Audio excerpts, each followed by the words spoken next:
Por acá muchísima participación, preguntas que vamos a responder en breve. Roberto Bravo, repito, también se pregunta cómo se ayuda a alguien que no quiere curarse, que sabe que está enfermo pero que no coopera y también vive deprimido. Soluciones hipocondría. Dani nos dice, mi sobrina siempre dice que le duele algo e incluso asocia con enfermedades en investigación por internet. Hace más síntomas, dice él. ¿Pudiera ser ese un caso de hipocondría? Habría que estudiar. Habría que estudiarlo Sí. detenidamente. También él acota por acá, en pocos minutos se llama el vómito, por ejemplo, investigo sobre los infartos, nos dice él, ¿será ya hipocondríaca? ¿Cómo la ayudamos? Ya que siempre llora sin motivo aparente. Oscar Pirela nos dice, por aquí, vamos a ver, ¿qué hacer si sospecho que califico como paciente hipocondríaco? ¿Hay algún tratamiento para evitar o controlar eso?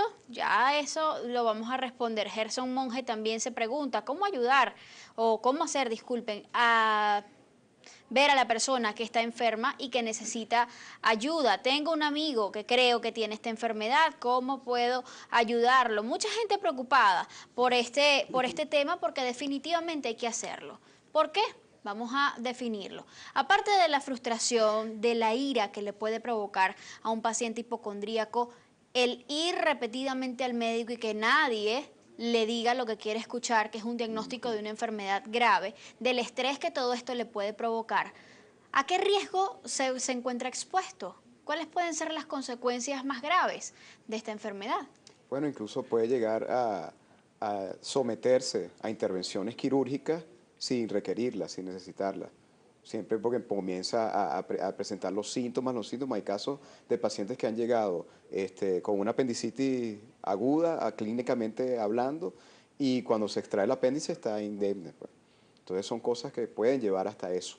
Pérdida de dinero implica esto, Claro, aparte de mucho. todos los Y tiempo, exámenes. disfunción laboral también, y disfunción familiar, o sea, en todos los ámbitos. Insomnio, Es un síntoma que es muy inespecífico, pues, pero el insomnio podría ser ocasionado por la preocupación de presentar el síntoma. desórdenes en la alimentación. Podrían Pudiera. también. Sobre todo tiene que ver con la enfermedad con que se identifica el paciente. Un hipocondríaco que no sea atendido de forma adecuada puede inclusive llegar a querer quitarse la vida. Bueno, quitarse la No vida tanto. no, porque precisamente el miedo es ese, el miedo a la muerte. Ok. Lo que pasa es que puede estarse sometiendo a intervenciones y aumenta el riesgo de que en alguna de estas intervenciones y tomando incluso hasta Claro. automedicarse, se pueda hacer daño. ¿Y si cae en un estado depresivo? Bueno, esa ya sería otra parte del cuadro, una comorbilidad, pues incluso como comentábamos anteriormente, la depresión es uno de los diagnósticos diferenciales y si está presente un cuadro depresivo antes de que aparezcan los síntomas, está descartada la hipocondría y estaríamos hablando de una depresión primaria. ¿La automedicación y la ingesta indiscriminada de fármacos es un riesgo latente en el paciente hipocondríaco? Claro, porque él hace abuso de esas sustancias, incluso de alcohol, de droga y de todo cuanto medicamento, porque se automedica y en función de lo que ha leído, lo que ha visto, dice esto es lo que yo debo tomarme y por supuesto eso puede incrementar el riesgo de otra naturaleza también. Entonces, bien atentos, si ustedes están frente a una persona que se preocupa demasiado todo el tiempo y lo expresa así, de tener algún tipo de enfermedad seria, enfermedad grave, tiene una manifestación errada de sus signos corporales, tiene miedo, digamos que persiste aparte o a pesar de la certeza médica y que se encuentra constantemente investigando sobre enfermedades graves y busca relacionarlas siempre con las cosas que padece, aparte de estarse autoexaminando todo el tiempo, pues es muy probable que usted esté frente a un paciente que sea hipocondríaco. La pregunta que se han hecho muchos y es muy importante, ¿cómo hacerle ver a esa persona que tiene ese problema? Bueno, la ventaja es que como estos pacientes hacen un tour por todos los médicos y especialistas habidos y por haber, van a tener un aval, porque se le van a hacer muchos estudios, muchos exámenes, laboratorios, estudios de imágenes, en los que se va a comprobar objetivamente que físicamente están bien. Entonces ese es el argumento más válido y con lo cual ellos no pueden rebatir. Pero O sea, ¿cuánto mira, tiempo suele pasar hasta que el paciente lo acepta? Depende, porque incluso puede haber pacientes que nunca lo acepten, pues, porque cada caso es muy diferente. Particular. Pero lo importante es la intervención, para que el paciente, porque muchas veces él no lo acepta porque él no entiende y él no sabe qué es lo que está ocurriendo. No hay lo que se llama una conciencia de enfermedad. Entonces, a la hora de que se le muestren objetivamente, mira ya, pero vamos a sentarnos con calma y se valide las pruebas que tiene, que él mismo las valide, él se va a dar cuenta, oye, si no, esto está bien, esto está bien, esto está bien, entonces otra cosa me está pasando. Entonces, ahí es cuando es el momento oportuno de decirle, bueno, vamos con un especialista y te acompañamos, pues. Ok, ¿quién es el profesional encargado de diagnosticar la hipocondría como trastorno en el paciente? Bueno, entre psicólogos y psiquiatras, especialistas de salud mental. ¿Y cómo se hace ese diagnóstico? Bueno, como habíamos hablado, hay que hacer un estudio concienzudo del paciente, una historia clínica, lo que es la anamnesis, el interrogatorio, ver antecedentes familiares con respecto al mismo. Y muchas veces, como te digo, ellos ya vienen con una carpeta así bien grande de todos los De estudios que se han años hecho. haciéndose estudios, Es muchas probable, veces. es probable. Y bueno, hay que verificar, como decía, en cuanto al tiempo, para poder hacer el diagnóstico, uno de los criterios en cuanto al tiempo es que estos síntomas tienen que haberse presentado por un periodo mayor a 6 meses y que continúe creando disconfort en el paciente. Ahora, ¿es posible prevenir el desarrollo de la hipocondría? Hay unos factores que pueden estar asociados y que serían considerados, o sea, pues, hay que considerarlos, ¿no? Uno de ellos es que si la persona ha padecido enfermedades graves anteriormente o tiene una predisposición a padecerlas, eso, como te mencioné antes, puede llevarlo a que incremente su estado de alerta sobre los mismos, ¿no? A veces también el hecho de que aparezcan brotes de enfermedades o pandemias hace que las personas puedan desarrollar también este trastorno, ¿no? Ahora, evitarlo, él aparece, si hay una historia psicológica, hay una historia médica, que tú dices, bueno, puede haber una tendencia a que pudiera padecer de este trastorno. Ahora, una vez que aparece, lo que hay es que tratarlo, sí, que es lo que decía aquí el doctor.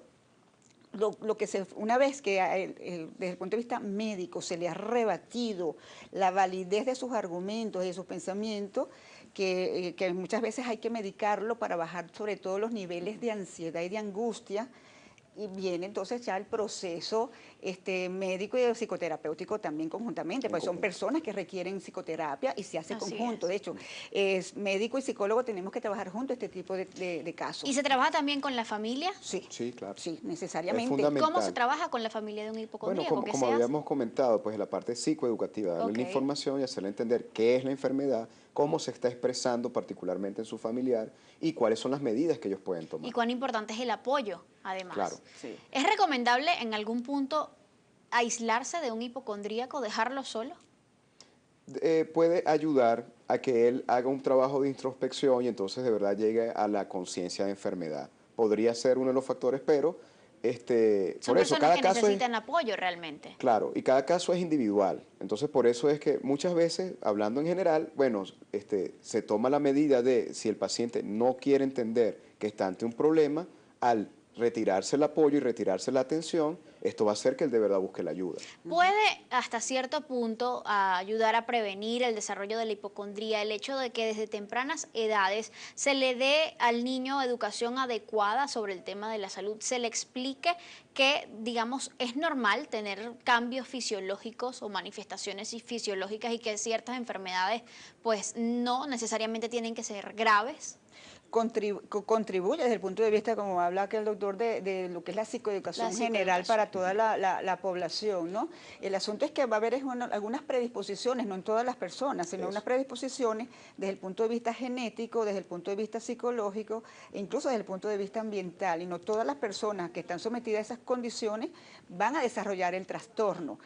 Recordemos que es un trastorno que tiene que ver con la ideación cognitiva y la interpretación catastrófica que se hace. Entonces, no toda la persona ante un pequeño señal, una señal en el cuerpo la va a interpretar de esa manera. Sino, bueno, apareció algo, vamos a ver, vamos a esperar.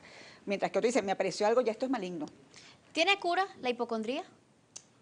Se controla porque como hemos hablado, Es tiene una que ver enfermedad mucho, crónica, entonces. sí, porque tiene que ver mucho con la estructura de personalidad del sujeto y por eso hablábamos cuando decíamos a la hora de prevenirlo es que, bueno, hay sujetos que son susceptibles y entonces esos sujetos susceptibles de repente no es que podamos prevenir como tal, pero sí de repente darle la información y que él entienda cómo se va a comportar. O sea, es algo que tiene que ver con la personalidad del sujeto. Y lo importante para mantenerlo bien es que él entienda que él tiene esa forma de interpretar la vida. Por eso es que a veces en las enfermedades mentales se habla de que, bueno, que es una forma diferente de ver el mundo. Sí es así, en parte es así. Decíamos entonces que el tratamiento consiste en dos grandes vertientes, ¿no? Lo que tiene que ver con la parte de la medicación, de lo que se encarga mucho más el psiquiatra, y lo otro que es relativo a las psicoterapias. En el ámbito Correcto. de la psicoterapia, ¿qué es lo que se recomienda para tratar a un paciente hipocondríaco? Básicamente el abordaje se hace a través de la terapia cognitiva conductual. ¿En qué consiste eso? Aquí es lo primero es bajar los niveles de angustia que tiene la persona, esos temores, para poder ir haciendo con él en el transcurso del tratamiento lo que es la desensibilización o la exposición imaginada a situaciones que él está evitando. ¿Y cuáles son esas situaciones que evita? Justamente lo que tiene que ver con enfermedades. De manera que él vaya aprendiendo y vaya adquiriendo conductas distintas de acercarse a su cuerpo y donde la interpretación sea desde otro punto de vista, no desde lo maligno, no desde lo enfermo, sino que mi cuerpo también es fuente de placer, también es fuente de disfrute, no solamente de temor o de dolor. Entonces se hace con él esta estrategia cognitiva donde él tiene que aprender, estas personas tienen que aprender a retar esa validez de los pensamientos distorsionados que crean en función de su salud, para que haya otra interpretación y su cuerpo sea distinto. Entonces, básicamente, desde el punto de vista... Someter sus criterios a la lógica. Y a rebatirlo con pruebas, rebatirlo con estas pruebas médicas que se están dando. Mira, no hay nada acá y todo partes de ti, de esa interpretación que tú estás haciendo, de toda esa parte cognitiva. Y cuando él aprende a ver en su cuerpo y a interpretar sus señales de otra manera, por eso es que es la terapia cognitivo-conductual, va a desarrollar unas conductas, uno, de acercamiento a su cuerpo, y va a dejar estas conductas que te mencioné anteriormente, las conductas compulsivas de evitación y de escape. Entonces, va a relacionarse con su cuerpo no desde la enfermedad, sino desde la salud, y que en caso de que aparezca algo que le llame la atención, no necesariamente su interpretación es catastrófica, no es necesariamente es maligna, sino, bueno, anda a tu chequeo médico regular a ver qué tienes y descarta lo que es. ¿El tratamiento farmacológico se recomienda para todos los pacientes hipocondríacos o va a depender de cada caso? Depende de cada caso y por lo general lo que busca el tratamiento farmacológico es calmar las cuotas de ansiedad y ¿Ansiolíticos se recomiendan? bueno, son algunos de los medicamentos. Hay muchos, en general, la mayoría de los psicofármacos funcionan en este tipo de trastornos, pero lo que se busca es, sobre todo, disminuir la ansiedad. ¿En qué el paciente. casos hay que llevar urgentemente a un paciente hipocondríaco ante un médico? Bueno, no es que sea una emergencia como tal, pero es importante cuando ya comienza a ser disfuncional y en un grado tal en que el paciente ya se ha estado alejando, la familia ya no aguanta estar con él porque es insoportable, ya ha gastado todo su dinero en cuanto a prueba médica, bueno, es el momento de llevarlo con un especialista. Hay que estar muy atentos Sí. cuando Sí. llegue ese momento. Muchísimas gracias a ambos por habernos acompañado durante la mañana de hoy a hablar de este tema tan interesante y del que realmente hay que saber, porque como lo decía nuestra psicóloga invitada el día de hoy, muchas de estas situaciones que estamos experimentando en este momento son eventos traumáticos que pudieran ayudar a desencadenar esa predisposición a la hipocondría que pudiéramos tener muchos de nosotros.